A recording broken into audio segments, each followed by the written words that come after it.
Mike, at 7 o'clock, I think we can, it's Get actually a rolling. little after. Yeah, we can get rolling. I'm just opening up the document here, and then we'll get Okay, cooking. all right. Um, Jim, could I ask you to take the minutes? Elizabeth frequently steps up to do it. So it's something that probably should be shared amongst all the commission members. And I'll do my best to take notes also. So between the two of us, we'll muddle through it. Okay, Terrific. Thank you. All right. So I think Mark said we got to run, so we'll call to order then. 4 minutes. Do we need to do an official roll call, or do we just see everyone that's on the phone? No, I think we can just see everybody that's here. All right.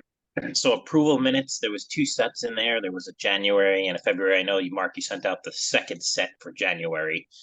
So we'll start there. The real January ones, we'll say.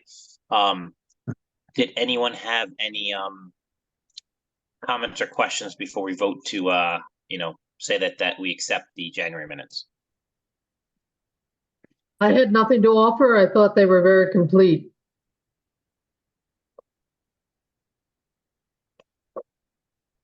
All right. Make a motion to accept them then. I make the motion to accept the minutes as presented of January 11th, 2024. We'll need a second. I second that. All right. All right. Any discussion? Okay. No discussion. I'll vote that I'm good with it. So I assume. Okay. Yeah. All right. We'll do the same thing for the February minutes. Any comments or discussions before we make a motion?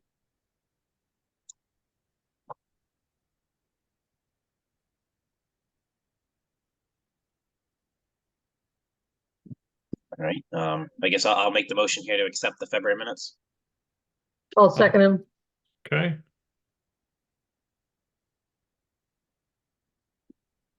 Everyone good with them? Then we'll kind of say the vote is just say yes. I think Jim, you just gonna say yes.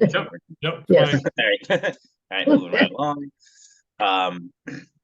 Citizens petitions or comments. Any of the commissioners first have anything? I do not.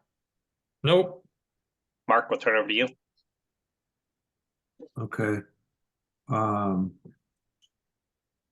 No citizens petitions and comments other than the usual concerns about little tiny things. Yeah. I could take an hour going through all of those. Okay. The town council referrals. Yeah, so I put that, there was one at the last meeting, and I've kind of put that under unfinished business. So when we get down to that, we can talk about that. Okay. Okay. The only question I think I have in town council referrals, maybe this is the section, but is do we, Mark, I know there's some coming up voting, I think, for like the CIPs in the town council. I think it's in April. Can you let us know the latest when that is, if you know? Sure. Well, tonight at 6 o'clock was the public hearing on the proposed budget. April 8th, which I think is a week from Monday, I present to the council. I go in front of the council to discuss the CIP projects that remain in the town manager's budget. There was a number of items that were cut from the budget.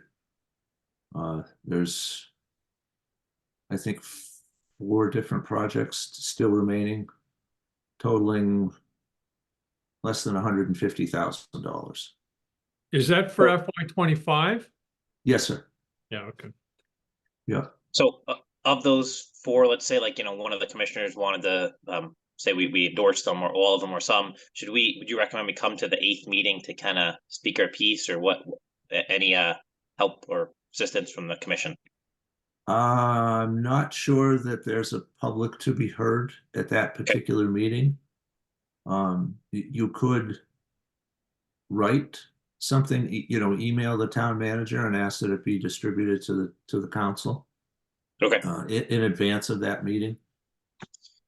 All right. Can you, Mark, just take an action maybe then to just like email the commissioners which projects made it, and then if we would decide, individually to send in a note, we can do that. Sure. Yeah. Hey, Mark, did the Shenecosset FY25 CIP get put in? I mean, that was an awfully large number, 639,000. No, that was zeroed out. I can tell you that I talked to Eric Morrison today. He had reached out to the architect that we've been working with on all of the different renovation projects. And I sent an email to the town manager early this afternoon that we are proposing to use 200,000 from fund balance to continue doing some work at Shenecosset in FYE 25. And I'm waiting to hear back from him as to how that gets introduced to the council. Mark, I'm trying to remember that fund balance is, you have a certain amount that you want to have to help the golf course through lean years. Am I right about that fund balance? That that's kept in. Yes. Yes, So- that is correct. So if you use 20,000 from that fund, what will the balance be approximately? I think the balance would be about 400,000. Thanks. Yeah. Is that why the CIP was zeroed out? No, my understanding that the reason the CIPs were zeroed out is because of what is projected to be a sizable increase in the Board of Ed budget. And, we're trying to balance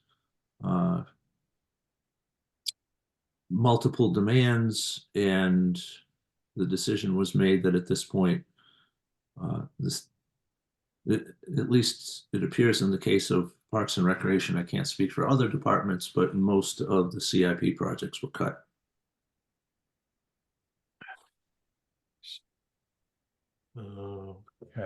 Okay. And this was the town council in its entirety voted on that? No, so the process is staff puts together a budget, it gets submitted to the town manager. Staff meet with the town manager to go over the the operating budget and the capital budget based on, after the town manager has heard all of the various departments, he goes about making decisions on what he feels are appropriate cuts. Okay. I see. All right, so it sounds like Parks and Rec took a big hit on all its CIP. Yeah, we had some pretty sizable projects in there, and I will share the sheets that were sent to me so you can see what we had asked for and what was zeroed out. And again, I don't know what other departments experienced. I doubt that Parks and Rec were singled out. I'm sure that there were cuts across all departments, but I haven't looked in detail at what other departments had proposed and what is still remaining. I see. In your experience, is it usually that big for Park and Rec to like get that much stuff taken out? Is that typical or atypical? Since prior to COVID, I trying to be politically correct here.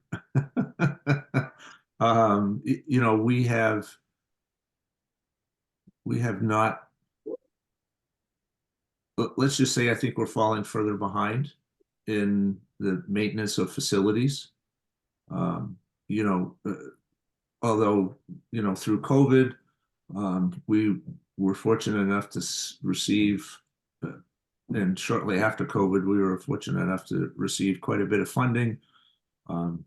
We have had one particularly big project, Sutton Park, that, less than a year ago, we went to the council and said we needed more money to complete the skate park project, and we got 1.3 million. So, I think if you kind of average out over all the years, there's been some lean years, and there's been, some years where we, or the last couple of years, we were fortunate enough to get a good deal of money, and working on those projects now. Okay. Making upgrades to the hockey rink, putting in 6 pickleball courts. We put lights in at Paquonic Plains Park around the walking path. So there's a number of projects that are taking place through various funding sources. I see. And senior center, did it take a hit? Actually, I don't think there was any proposed projects, I see. CIP projects that involve the senior center. And the senior center just received, the state of Connecticut set aside, I think it was $10 million to be dispersed to senior centers across the state. And there was some kind of a formula used to calculate that amount. Yeah. And Groton received 88,000. And I know staff have talked to those that use the senior center, identified a number of different needs. And I think the council, just a couple of weeks ago, approved the grant money, and I know staff are going to start working on either making purchases or aligning up contractors to do some of the work that was identified. And the issue with the Board of Ed has been the performance of the kids post-COVID, right? I mean, they just think they need the additional staff to get the kids to where they need to be as a result. Yeah, to be honest with you, I have not explored, the Board of Ed budget. The last that I had heard, and this was a few weeks ago, was the proposed budget was up, I think, almost 8%. Yeah, and I think it was they wanted to leave the staff that they had during COVID. Yeah, the individual mentors and right. Teaching aides that they thought that they still needed those staff to help those, even though the funding was drying up by the state, I think, or the federal government. Right. Yeah. That, like I said, I don't really know the details of the Board of Ed budget, but other than what I had heard about the amount that they, at the time, their projected increase was, again, just below 8%. And that could have changed, and could change moving forward based on what happens with the town council and the RTM. Okay. And Mark, the only question I think I have for you is, so, I think you said 4 projects progress, and, maybe let's just say there's 4 for you, 4 for, another department, and there's, when the town manager makes the decision to cut stuff and then progress stuff to the town council, is, I guess I'll ask it is like, let's just say all the projects we have 4, another department has 4, another department has 8, they can progress it, all those projects get up to like 10 million bucks or whatever the number is. Does the town manager say, hey, I'm presenting these projects, we have $10 million in the budget, and here's $10 million worth of projects across all the departments? Or does the town council say, hey, we only have $8 million, here's $10 million worth of projects, pick which ones make the down select? How does it work from getting it to the council budget versus number of projects referred? Yeah, typically there are more the projected expenses for proposed CIP projects generally exceed what the town has for money. And, you know, these are all at this stage kind of rough calculations. You know, the town manager and the council know approximately how much revenue through taxes and grants and other things are going to be brought in.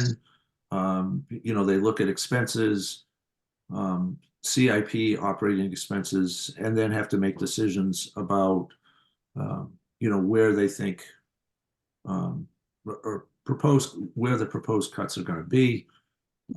And so the town manager has made a number of proposed cuts, I'm sure, to try to get the CIP down to a number that he feels will fit into what they project will be the income or the town's budget, knowing what initial operating costs have been presented. And so they're trying to balance these two, the operating budget and the CIP money, based on what they project that they are going to have for money moving through or into FYE 25. Got it. So it sounds like the town council does make the second down selection based upon the available budget. So they do need to make a second cut, so to speak, the town council, when they vote on all the projects.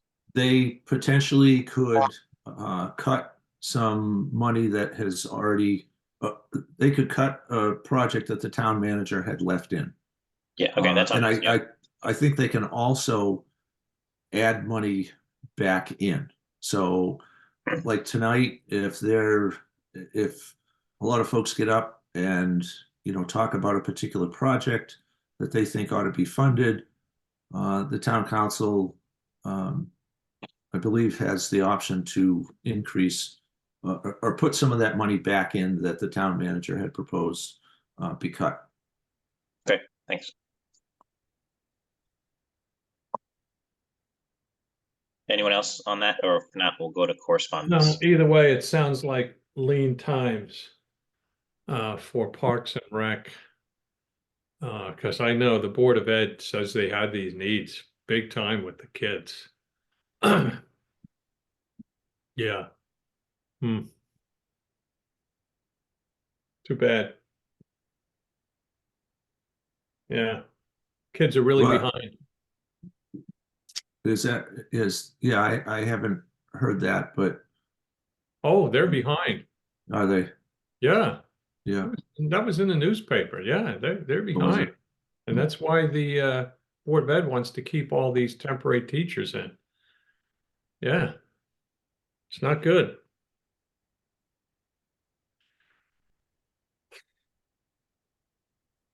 Right, correspondence or communications. Mark, we'll start with you first. Okay, so moving on to some good news.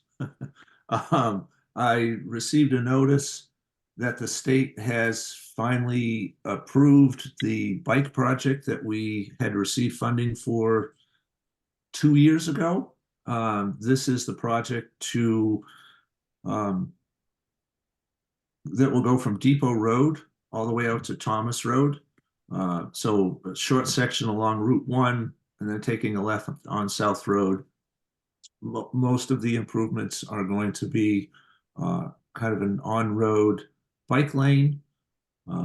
There may be some areas where there's an off-road bike lane, but I think most of it is on-road. So that was I think we received over $700,000, and the town had to provide a match of 200 or so. So it's close to $1 million project. And it might have even been more that the town received. But we've been waiting for quite a while for that, for the state to say, okay, you can go ahead with that project. So the first step will be to put out an RFQ, a request for qualifications. And this is DOT money, and we have to work kind of side by side with DOT. They're going to be checking and approving everything that we send out.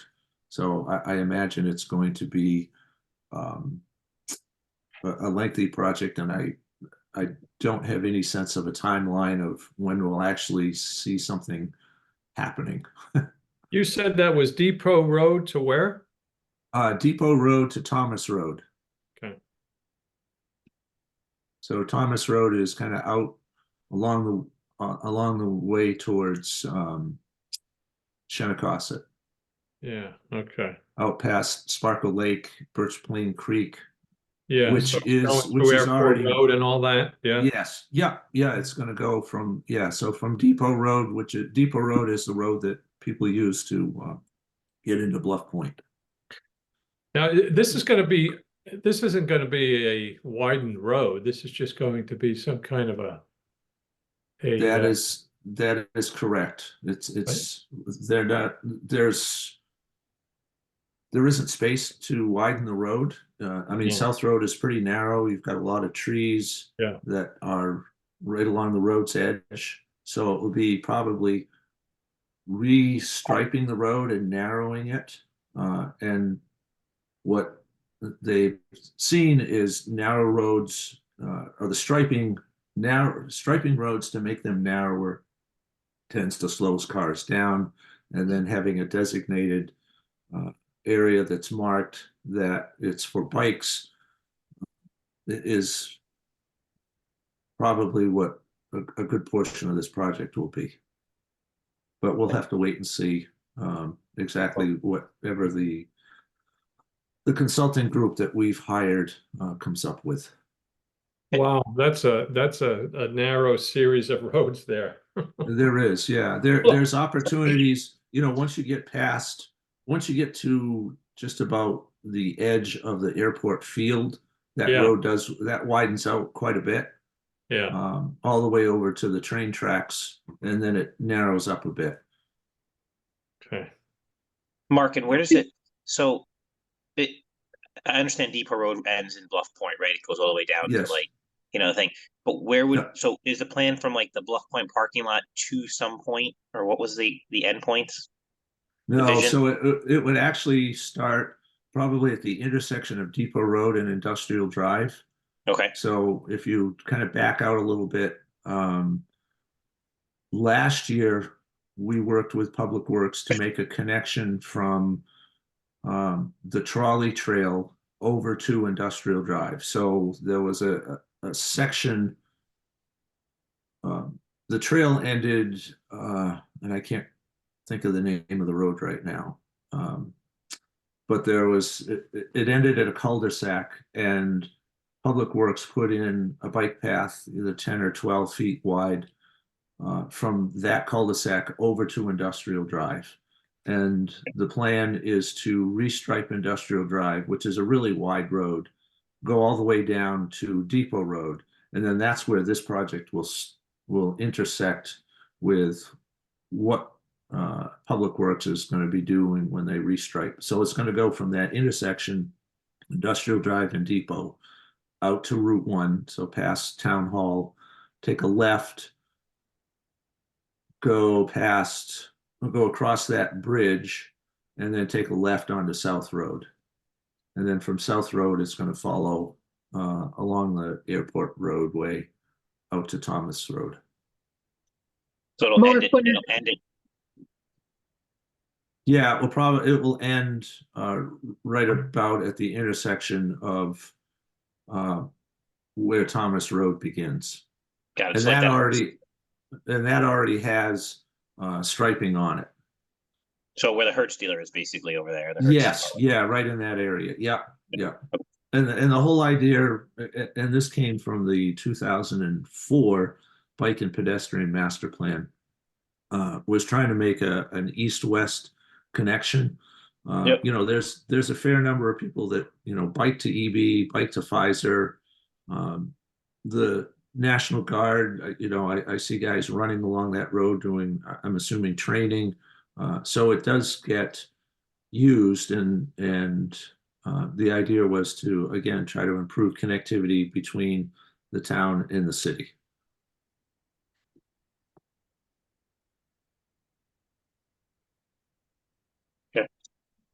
I guess we'll see what the consultant comes up with. I have my own thoughts, but let's see what the process goes and go from there. Other points or questions from the members on that? The only thing I'd say is the restriping that was done over in Waterford on Crossroad is really remarkable. So I don't think they widened. I think they did a lot of restriping. And it really, I think it has slowed traffic down somewhat on there. Yeah, and again, I think that's the right now, I think that's what they're looking at to do, recognizing the restrictions, space restrictions that they're trying to work within. Yeah, Elizabeth, I'll say I hope it doesn't go like that, because that, in my opinion, was a train wreck. They put sewers in the middle of the bike lanes. They put a to and from point where there's no connection to any other road on Crossroads. So I seriously hope, for our town's sake, we do not follow suit of what they did in Waterford. I thought that was personally a train wreck and one of the worst things they could have done. But. Well, I'm sure part of this whole process will be public input. When we originally applied for this grant, we worked with an engineering firm, VHB, and there was a public process to that prior to submitting our application. So I'm sure that there will be a follow-up when we hire a consultant to kind of take the conceptual plan that VHB came up with and come up with a detailed plan. Yeah, that's all in the works, so I understand. Yes, yeah, and it's going to be a while, I suspect. Yeah, I'm wondering what they're going to do with the railroad bridge there, like the thing that gets. Yeah, flooded. that's going to be a Yeah. big challenge. Have a raft for people to cross, I guess. Love it when it rains. Mark, anything else from this section for you? No, I think for communications, I think that's probably the biggest news. Any commissioners have any communications? No. Nope. We'll go to reports. Mark, the director's report. Okay, so this is due to the timing now of the commission meetings. We're trying to do like the latter part of February into the middle of March. So, it used to be we kind of focused on 1 month. So we're doing kind of a hybrid. We're including things that happened after the last staff meeting up until this one. So, which is kind of a crossover between 2 months. So from now on, the next report you'll see will say March, April, and moving forward. So just in addition to the printed report, I wanted to update folks on a couple of things. We had submitted plans to the planning department to make some improvements to Pequannock Plains Park. Those included were, the lights were installed in the fall. We're planning on putting cement around each of the bases. This is just to make maintenance easier, so guys don't have to weed whack around 54 poles, because that's how many poles are out there now. We're also going to be putting cement pads underneath bleachers and benches and all of that, because that's an impervious surface. We had to go through the planning department, and we did get that. Get that approved. Work is about to begin out at Farquhar Park. This is tied into the putting in a new playground at Farquhar. One of the things that we wanted to do was to try to make the park more accessible. And so we are the Public Works is going to be putting in a paved pathway that's going to go from the existing parking lot over to the playground. Once the new playground is in, That work required installing a water baffle, which will help manage stormwater. So that entire parking lot kind of slopes down to one corner, the corner where we're going to put in a dedicated parking spot. So it frequently fills with water, and we had to mitigate those issues. So the contractor is going to be installing a water baffle, which is essentially a storage tank with a number of chambers that slowly releases the water. That work's about to start. Par 4, they started remodeling last week. They were tearing out, this is in the bathrooms to make them ADA compliant. So that work has started. And I think they have 120 days to complete that. But the contractors seem to be jumping right on it. They were tearing out things and getting ready to start building new walls and things like that. Calvin Burrows, we had money approved to make improvements to the concession stand and to the bathrooms at Calvin Burrows. That work is going to start middle of July, right after the baseball season. We coordinated the work with the president of Groton Little League. The Complete Streets and Trails plan is underway. We have developed a survey, identified focus groups, and the consultants that we hired, FHI Studio, have done a number of complete street master plans. And in the next couple of weeks, there'll be an online survey that people can fill out to answer questions about what they would like to see to make the streets safer throughout Groton, and also improve connectivity, which was one of the came out of the recreation needs assessment, was probably one of the highest needs that was identified out of the recreation needs assessment, was that people wanted better connectivity. And that's not really surprising. You see that across surveys that all across the country. People want, they want to feel safe. They want to be connected to business areas. They want to be connected to parks. And so when this plan is done, we should have a pretty good idea of what we need to do. And it will take about 10 months for this project to be complete. And there'll be, like I said, focus groups.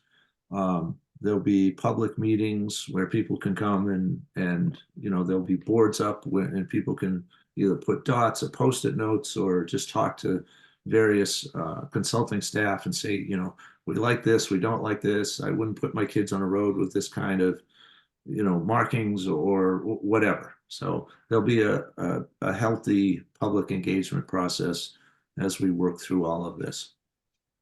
Seems to me, Mark, that the Complete Streets project is also largely a development and planning project, not just Parks and Rec. Oh, it is. Yeah, for sure. Okay. Yeah, and we have the Complete Streets Committee meets with the consultant once a month. The consultant zooms in and has been working with us to develop the survey. There was a couple of different iterations of the survey. And on the Complete Streets Committee, which was established prior to this project, there's somebody from Public Works, there's somebody from Planning, there's somebody from Parks and Recreation, somebody from, I think, the Conservation Commission, and actually 2 residents that both happen to work at Grasso Tech. One's the former mayor, Mayor Granatowski. So yeah, we made sure that you know, we had a diversity of backgrounds working with FHI Studio and on the Complete Streets Committee. Thanks. Let's see.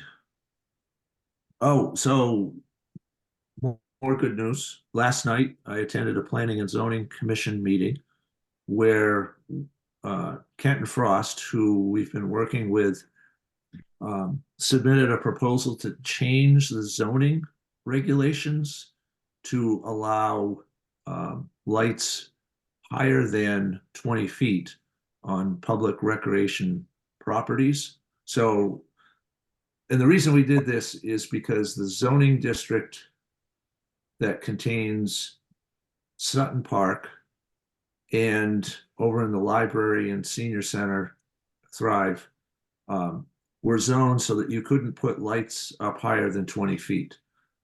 We needed to make a change because the lights that are going to light up the skate park and the lights that are going to light up the pickleball courts have to be higher than 20 feet. So last night, the Planning and Zoning Commission approved the proposed changes to the zoning regulations, which will allow us to move forward with both projects. Good. And lastly, the Parks Department is working with Public Works to make some improvements to the baseball field at SB Butler that is used by Mystic Little League, and it was in really bad shape, and there was definitely some safety concerns. So we're making some improvements to make that field safe to play.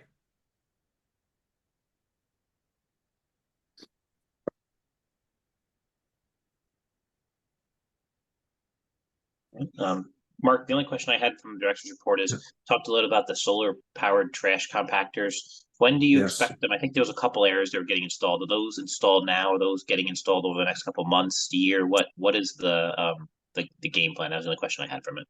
Yes, those are going to be installed over the next couple of months. There was an option to put wraps around them. And what we did is we reached out, we put together a campaign encouraging artists to create wraps to go around the trash compactors. And the deadline for submission, I think, is Friday. And then we'll look at what's submitted, and if we like something that we see, we're going to, when we place the order for the trash compactors, the lead out time between ordering and delivery is about 5 to 6 weeks. So we would expect, we're going to be ordering 4 of those and would expect those, probably within 6 to 8 weeks.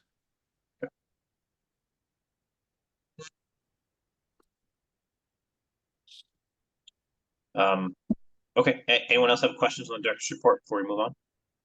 No. All right, we'll move to the golf course. Okay. So Jim, you're probably, I wasn't able to print the revenue report for February and the expense report. I get the revenue report. I sent that to you. I also sent you the expense report, but that was for January. I wasn't able to do February because the information isn't in there yet. I didn't see that, So- Mark. Oh, You sent that to me? well, I think I sent it to everybody. No. It was Mhm. all part of the packet. Yeah, there you go. Thank you. And I apologize. I know I'm straining everybody's eyes. Yeah, it was a Munis-based report, and there's a number of I've seen it. columns. Mhm. And like I said, this again is for January, not February. The revenue report is for February, so I think the expense report, I'll have to Oh, look what- for it. okay. Just one question, you probably see it in front of you. I don't really need to see it right now. How much did the golf course lose in January? Oh, geez. I don't have January's revenue report, so I can't say, well, this is what we made and this is what we spent. Moving forward, I will bring, Well, I'll have the revenue and the expense report for the same months. Right. So I could better answer that question. Okay, thank you. Hey, the reason why I asked for it by month is I want to see how badly the golf course does in the winter. I know it sounds like we're going to have budget issues for quite a while at Groton. I was just reading the article that the day put out on the Board of Ed budget, and it is really bad. The town council was really shocked, so it doesn't surprise me that the town manager just zeroed everything out, because it looks like we're in crisis mode for the non-Board of Ed departments. Has anybody thought of trying to remove that cost from Shinnecock in the winter months, either by transferring the groundskeepers or putting them on a furlough? I don't really know. What do they actually do in January, February, and March that they're getting paid full time? I know there's union agreements and there's rules, but Right. what would they be doing when the course is basically closed? It's all cut. Leaves are up by Christmas. They've sucked all those leaves up. What are they doing? There's a number of things that have to be done in order to get ready for the following season. You know, they bring in all the markers. I have a list of all of the different things that they do every year. Off the top of my head, I just can't remember. Yeah, I think it's something we ought to explore going forward, because Shinnecock has a cost problem, no doubt about it. Lucky the greens fees are being paid by people that are not members, no doubt. But I don't think there's any other golf courses that allow their full-time staff to stay on getting paid with benefits in the winter months. Most do a layoff, some do furloughs. Okay. I think these guys all stay on full-time. I just can't believe they have 3 months of full-time work in the winter. Yeah, and greens fees and membership fees cover all of those costs. And over the last few years, we've been able to build up a fund balance of 800,000 or so. So yeah, it's which I think should be spent on the course, because the course is run down in a lot of areas, especially the traps. Right. I mean, yeah, and that's been a focus of the work right. through the CIPs. Yeah. Yeah, and we are one of the only courses that are open year round. Right. Most of the other courses close, so there's zero revenue. So I mean, wonder if we should even be open, right? Oh, absolutely, absolutely. People travel from all over because they know they can play at Shinnecock. Yeah, I know what it's like in January, February, second half of December. It's very cold, very wet. Yet the staff is there full time. I'd like to explore that going forward to see what we could do. Could we shift them over to Public Works for the winter? I mean, it's just, there can't be the same level of work. I'd like to at least see, if we can, what the level of work is and how they do their thing in those 2.5 months. I don't understand it, frankly, when everybody else lets their staff go except for the pro and the head greenskeeper, which in this case would be Eric. Mark, I think it's worth, so I'm definitely not a component of furloughing the people. I think from a human aspect, and from, if the shoe was on the other foot, that's a poor decision from a human factor, right? People want to leave their job, not like their jobs. It's a bad HR type issue, not from the HR, but from a human interaction, working where we're a people oriented industry. So I think that's a poor idea from my aspect, but looking at, could they help us in other parks and rec area? Maintenance of parks. I think you have hiring some more people this year. I think that's a great option that Jim's making to go look at. Can they help in other sectors of the parks and rec that could help benefit the town if their workload isn't you know, I don't want to say a 40-hour workload, but you know, if they have spare time in the winter, if there's time they're really not doing much, I think their skills could be utilized elsewhere for similar type maintenance projects. That I think that's a great look. Yeah, and they do provide assistance. You know, when it snows, all the maintaining staff in parks and at the golf course are out shoveling around buildings and, you know, opening up sidewalks and doing all of those different things. But I'll be happy to send the entire list. And yeah, furloughing, you know, there's a union contract in place through 2025. It just signed. I'm not sure that we really want to even consider going down the road of breaking the union No, I contract. wouldn't think we'd want to do that in the short Yeah. term. But, Yeah. you know, if they do help during snowstorms and stuff, is the cost being moved off of Shennecosta's budget onto No. Parks and Rec? No, Why No. wouldn't it be? uh, I think it would become trying to track, okay, you know, every time somebody goes out and helps out somebody else, and okay, well, you know, we helped the library staff move some chairs. So are we going to bill the library staff for, you know, for 2 staff for half a day? Just try to track that, Jim, would be impossible. Okay. Do they use weekly time cards? They punch in and out. Okay. Yeah. Alright. So it's electronic timekeeping. Okay. Right. Huh. Okay. Well, I think we ought to explore it over the next several months. Because I think I think what happens at Pentecostet is the CIP suffers when there are other issues. And like I said, when you look at the course, you can tell. Finally, they put the bridge in last week, right, between holes 8 and 9. Yeah. Yeah, we had to wait for the ground to firm up. Yeah. I think we had the second wettest January Yeah. in history, and then March, I think, has been the second wettest. So Yeah. Yeah. it's held up a lot of work.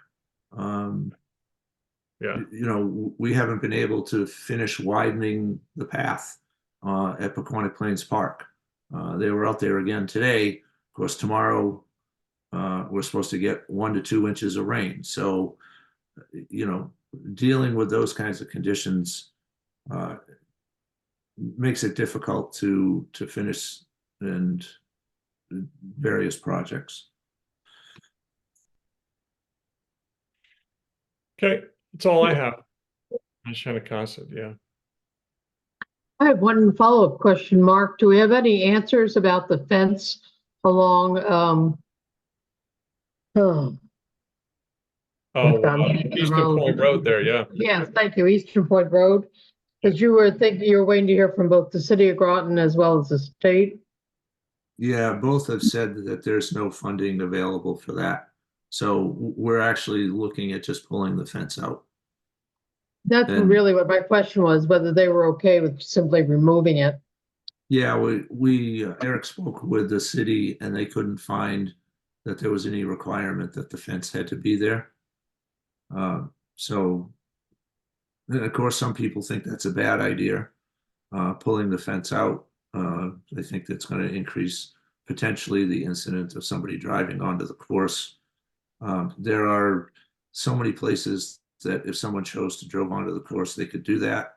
I don't think that removing that section of fence is going to entice people to, oh, well, let's do it. If there was an intent to do it, they would have done it someplace else. I would agree with that, yeah.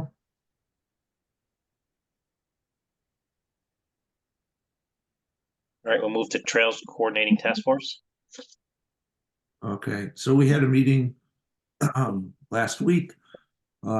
We the department reported that we have submitted a recreation trails grant application to continue work out at the Kopp Family Park. That the goal is to create a trail, a loop trail that is more accessible. Work started on that in 2017 through a recreation trails grant. And we had submitted a grant last year to continue that work, scored very high, above 90, which is considered high, but unfortunately ran out of funding. The state has committed $10 million over the next $10 million each year for the next 2 or 3 years. And so we have submitted, we resubmitted the plans, made some updates, and are hopeful that we will receive funding this year for that project, because we were encouraged by the director of the grant to reapply. And so we've done that. We also worked with Groton Open Space Association to add another loop trail to Sparkle Lake. That is it's a great birding area, and we're trying to encourage more people to get out there, out onto that particular property. When would that And- trail, Oh, the trail at Sparkle Lake that you worked with GOSA on, when do you anticipate that project would start? oh, it's start and finished. Oh, it's finished. Okay. Yeah, Great. yeah. So GOSA came out, flagged, walked that area beyond where the existing trails were, marked where they felt was a good location for a trail, and the parks guys went out shortly afterwards and cleared all the trails connecting, the markers one to another. And they've also put up, excuse me, I'm coming down with a cold, so my voice is going. They put down, they've also put up labels on the trees, so that are not labels, markers on the trees. So it's a little bit easier to know where you're going. And we're also working with GIS to update the online mapping so that people can see this new trail. Oh, great. Thank you. Yeah, yeah. So that's what we had reported.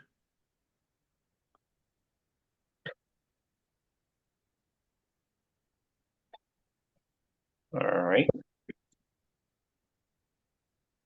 We'll move to athletic fields. Okay. So we are finally under contract with Kenton Frost and KBA, which is they're rebranding. They used to be Castle Booze Associates, to do the work on designing fields and doing cost estimating for potentially fields at Gloucester, renovating fields at Sutton Park, making some renovations and putting in new fields up at the high school. That is going to be about a 10-month project, and surveying has already been completed at Fitch High School. I think it's complete at Gloucester, and they just need to go out and finish up the surveying at Sutton Park. So they should be done with all the conceptual plan or all of the plans, and there'll be public hearings. And that whole project is going to take about another, like I said, 9 or 10 months. So late next fall, we'll have an idea of what kind of fields we're putting in, and a cost. And then And that'll require separate CIPs for each. well, then there will have to be a discussion with Director of Finance, the town manager, the town council on how they would like to move forward. It could be a bond to do the whole project at once, or there could be a bond to say, well, we're going to do A and C and not B. Or they could decide, well, we're going to try to do this through the CIP process, which, well, that's one of the options. And I hadn't so thought we'll about just the have, budget, really. yeah, so we'll just have to wait and see what the projected total cost is. And the consultants are going to break out the 3 areas so that we'll know, okay, if they decide to do A, it's going to be X number of dollars. If we decide to do area B, it's going to be, Y number of dollars. And if we do the 3rd area, it's going to be Z number of dollars. So we'll have all of that information to make a decision about, okay, how, where are we with bonding right now? Because we bonded for the schools a few years ago. That is every year goes down a little bit, but so yeah, we'll be discussing that late next fall and coming up with a plan moving forward.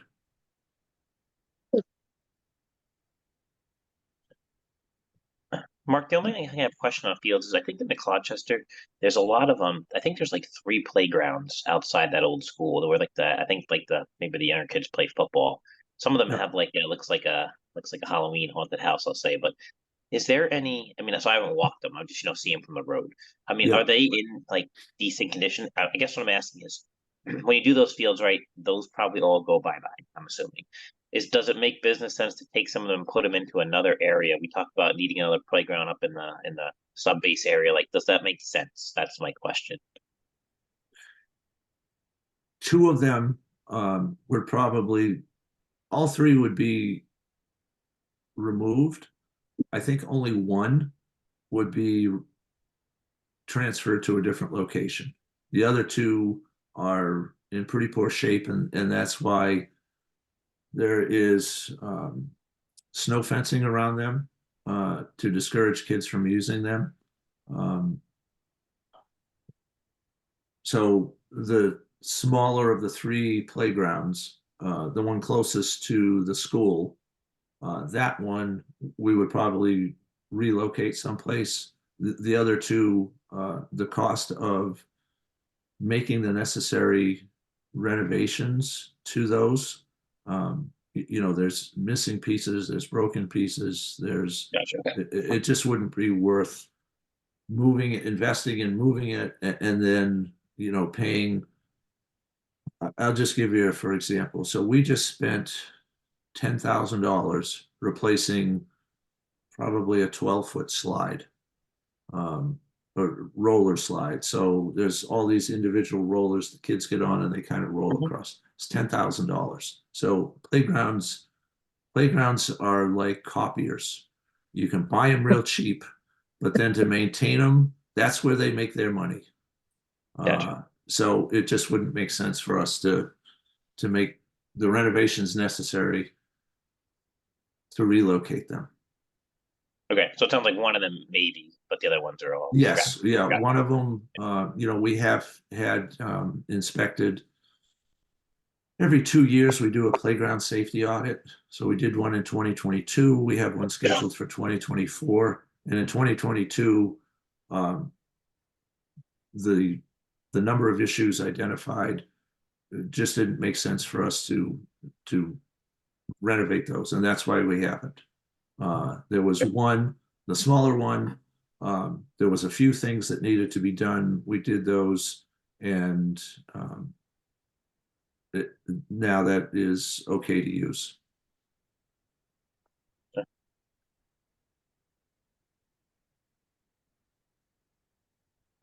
We'll go to unfinished business unless anyone has any questions.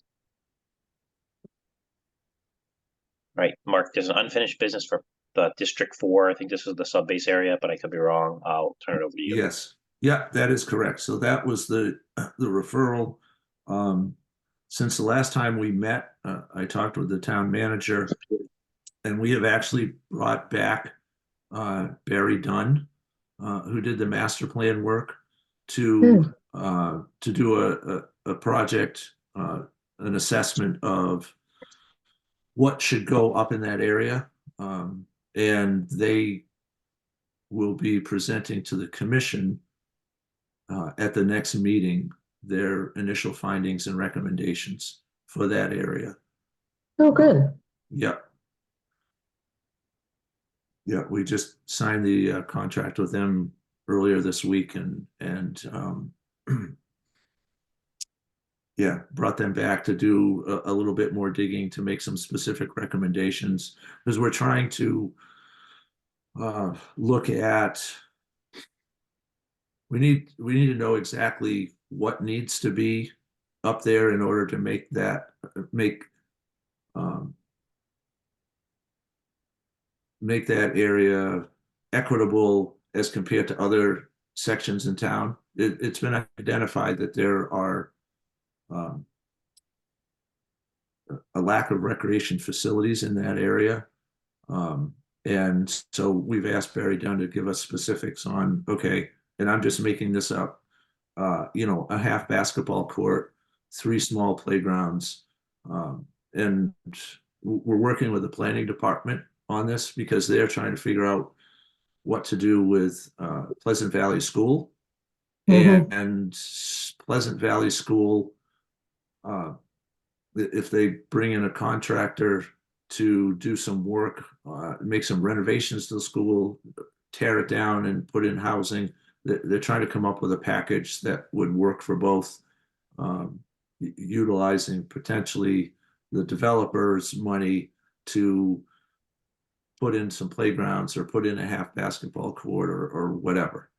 So we're just, this kind of a balancing that we're trying to do to look at opportunities from a business perspective to get a developer to pay for some of the items that we've identified or that Barry Dunn will identify that we need in that area.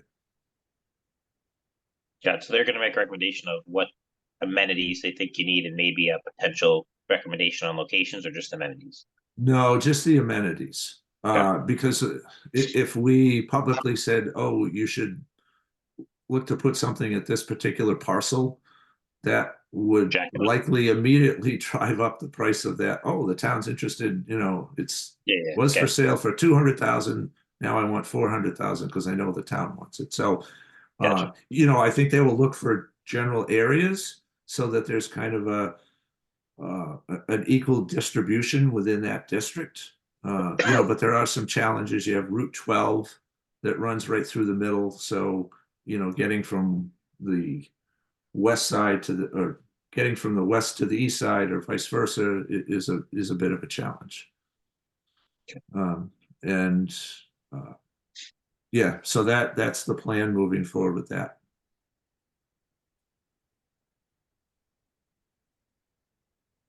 Right, we'll go to new business. Okay. I actually, when Fran told me that she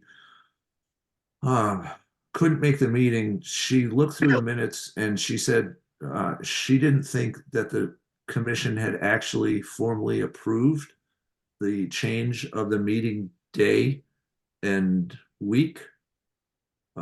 So she asked if it could be approved formally, a motion made to approve changing the meeting dates to the 4th Wednesday of the month. And I told her I would bring that up.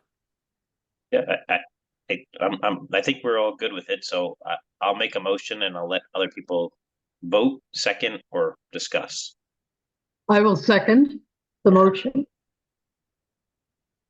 Yeah, I think we had quite a lengthy discussion last time, and everybody was in agreement. But we didn't really formally make the motion. So she was just pointing that out and suggesting that we did so that it was formal. And I think that's appropriate. Oh, yeah. Good catch. Yes. All right. I don't hear any objections, so we'll take that as all in favor. Okay. All in favor. All right. All right. Any other new business from you, Mark? I don't. Well, I'm not sure if this falls under new business, but the April meeting was scheduled to be at 4 o'clock at Spicer House. I'm requesting that it get moved to 7 and it be a virtual meeting, and the meeting in May be at Spicer House. I have a conflict that night. I'm going to doing some retirement planning. And my wife wants me to go. It's something that I guess Electric Boat is offering, and has asked me to go. So if that works, I would be greatly appreciative of that change. So it would be the same night. Instead of being in person at 4 o'clock at Spicer House, it would be virtual at 7. And the May meeting, instead of being virtual at 7, would be at 4 o'clock and would be in person at Spicer House. I'm sorry, what date would that be? Let's see. Well, the next scheduled meeting in April is the 24th, Okay, yeah, and that was going to be at 4. And Yeah. I'm asking that it get moved to 7 that evening and be virtual. And then the May meeting, and I don't have that date, would be, instead of being virtual at 7, would be at 4 o'clock. It's on the 22nd, May 22nd. Thank you.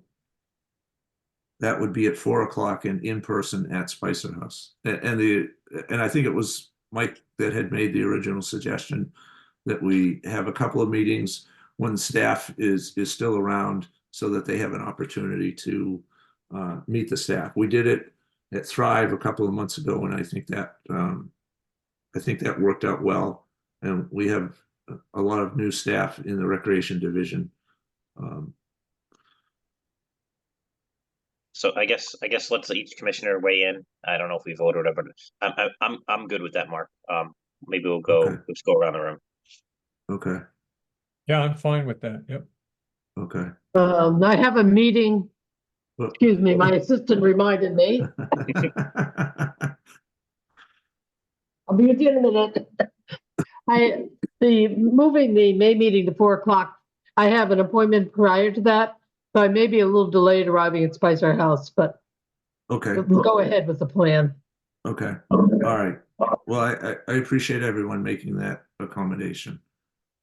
Mark, I just request, because we were missing some commissioners, if you can send an email out to all the commissioners, just Oh, so that, sure. like, the 2 that aren't here, just put the change in email, just because they might not read the Yep. meeting minutes right away, but if they have that after this one, they at least understand. I think we're good with just so that there's good comms. Okay. All right. And I guess I do have one other thing to report. One of our programming staff has left. Matt McCluskey, who started, I think, last June, announced his resignation. He has decided to go back to school to get his master's in education. Yeah, So we are currently looking for a new replacement for Mike, or Matt rather. So things are always churning. Yes. And our mechanic retired too, so we're now without a mechanic in the Parks Division. Do you have do you use this, so we have our own mechanic versus like just using the town garage, so to speak? Yeah, it depends on the scope of the project. Like, we just worked with Public Works. We have a JCB, which is a backhoe and a bucket. We didn't have the equipment necessary to make the repairs, so they helped us out. Our mechanics tend to work on smaller pieces of equipment, although some of the pieces of equipment that we have are large, but not to the scope of the backhoe and front end loader. We utilize Public Works for some projects. And right now we'll be sharing time as repairs need to be made. We'll be either utilizing Public Works or the mechanic at the golf course. I guess kind of Jim's kind of previous comment on the golf course. you know what's needed in the maintenance of stuff, but if there isn't a full-time job, maybe it makes sense to see if Public Works just does it and the golf course does it for us full-time. Don't know the workload, you know that, so you make the kind of decision, but if that's a savings, maybe there could be other things done with that money, but you again, you know the level of care needed.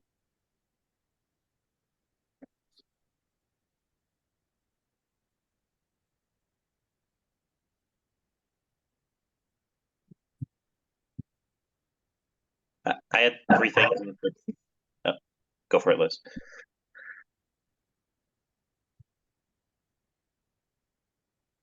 I had three things. One, I think this summer we're getting additional staff to do park maintenance. Is that true? Well, We had I have requested it. It was not cut from the town manager's budget. So we'll have to see what happens going forward. So is that on the? I thought it was for fiscal year 24 that had already been approved and you could hire this summer. So is that not the case? It's in this round going in April for the following year. Yeah, so I have asked for another staff person, an additional staff person for fiscal year FYE 25. Got it. So it wouldn't be this summer that you'd be getting. No, they probably wouldn't bring somebody on until just knowing the process that it takes, posting the position. It would be the earliest probably, if we did it July 1, it probably wouldn't be until August that we had somebody on board.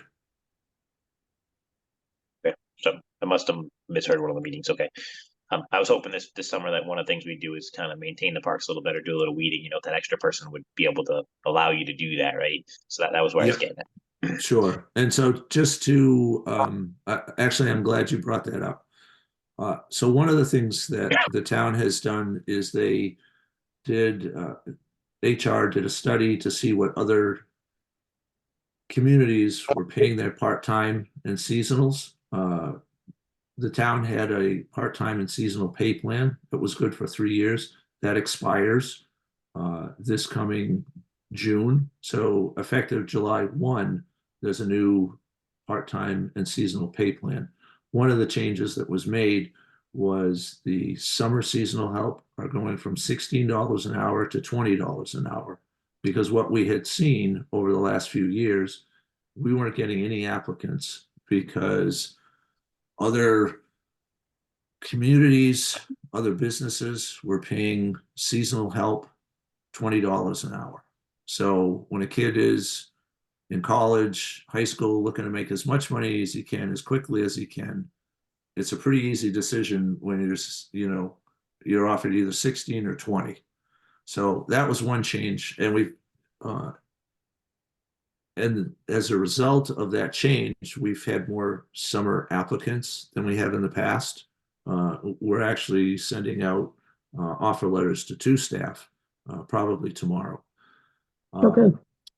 The other part of this is the full-time staff. So we have somebody that's retiring in April, and we have 2 other staff that are actively looking for other work. So we could potentially be down half our staff for the summer, full-time employees. So I'm sharing this with you now, Mike, because I don't anticipate that we're going to be able to keep up with the summertime demand as I would like and as you would like. Okay. So I'm putting that out there now, and I've also told the Appreciate town manager the same thing, that this is not going to be a good summer. Do you think so? Obviously, the full-time people, right? That's a struggle. That's just reality of how things work, or how the cookie crumbles. But the part-time folks, do you think that you'll be able to, if you were able to get more folks, like 4 folks? I don't know what you have a budget, obviously you have to stay in between, but sloppy summer Right. type thing. Do you think that they can help out with that type of stuff if you get the applicants and you bring them on board for maintenance? I mean, is that the type of position you're hiring for? I don't know, like you're trying to help for summer programs, you're trying to help for maintenance, like. Yes, so typically the part-time seasonal help do a lot of the weed whacking. That's typically what they do because they can't operate, you know, the large mowers, that's for the full-time staff. So yeah, hopefully more weed whacking, but you know, it's going to be a challenge. Okay. You know, right now we've hired two. We've got more applicants coming in, and I can't recall if we usually hire 4 or 6. It will help, but it's not going to get us to where I think we all want to be. And then the other question on that is like, so obviously, you know, if you have someone retire and tell like they gave their notice, right? They put their time in, but I assume you probably post that. And you know, my recommendation from what I see work sometimes is, you know, you might post for one, but you might want to consider if other people are actually leaving. You know, you can leave the posting open. I don't know how it works with the town, but you know, like you could. Yeah. I'm saying if they leave, you already have a pot of people to choose to make a second offer from. If they're good people and good candidates, you know, you could bump the quantity up. I know we do that at work sometimes where, you know, I post for one, but then I got 3 good applicants and I really needed someone else a month later. I just left it open and next month gave another offer out. Just Right. food for thought, because then it cuts down on Yeah. your hiring process. Sure. I would love to be able to do that. We can't post until the person has left, which is, and we can't post anticipating others leaving. We can only post when the person is gone. So that I would love to work in. I'd love to work in your world, but unfortunately, that's not the world that I work in right now. Yeah, so how does that, like, I would love to reach out to the town HR department because like that's a detriment, right? So the person's going to retire, probably knows the date that they're going to retire. You know, like they have a plan. Let's just say it's June 1st. Maybe you don't know the date, but like, you know, they Yeah. give you official letter. Like you would think the town, and it's in, let's just say it's August 1st. You would think the town would want to in June 1st say, hey, we're going to put a posting up there. And then, you know, by the time you get applicants a month later, you go through them, you interview, and then you just say your start date is maybe you can't overlap pay, that's fine, but your start date is Right. the day the person retires. Like, wouldn't I would love to reach? I might reach out to the town HR personally because to me that just seems like a poor thing. You're lacking service then for that period of at least a month or two when the person retired to the end. Like, just it's a poor way to do business. Mike, I'm not going to argue with you. I will reach out to the town HR department. Maybe I'll get nowhere, but need to be. Okay. It just Right. yeah okay.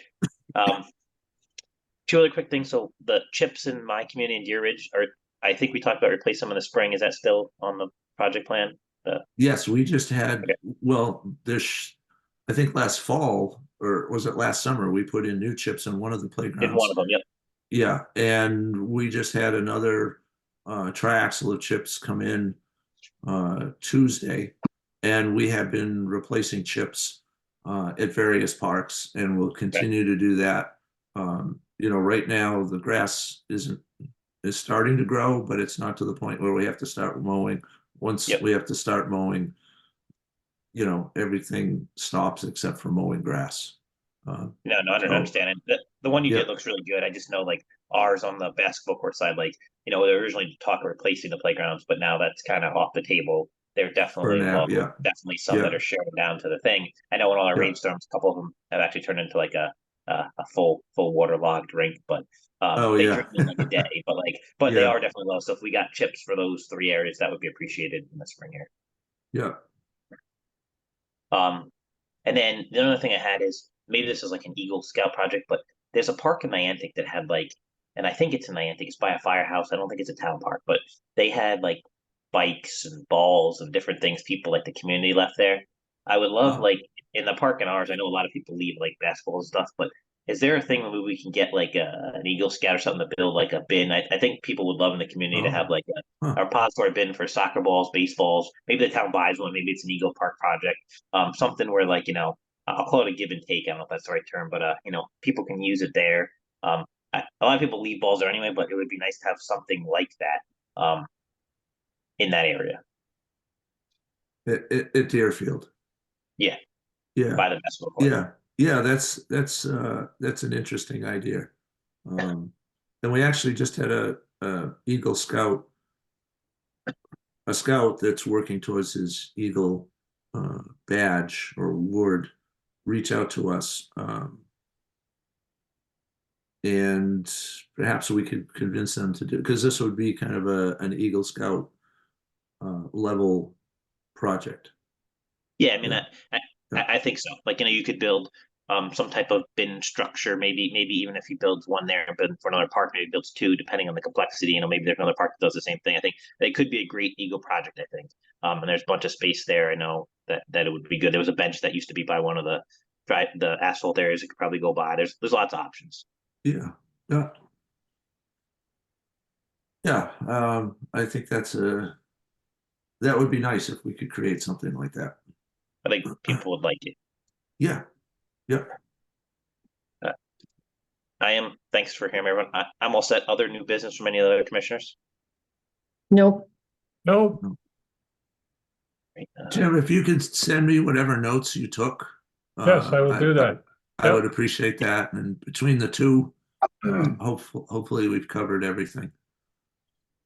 Yeah, Okay. Terrific.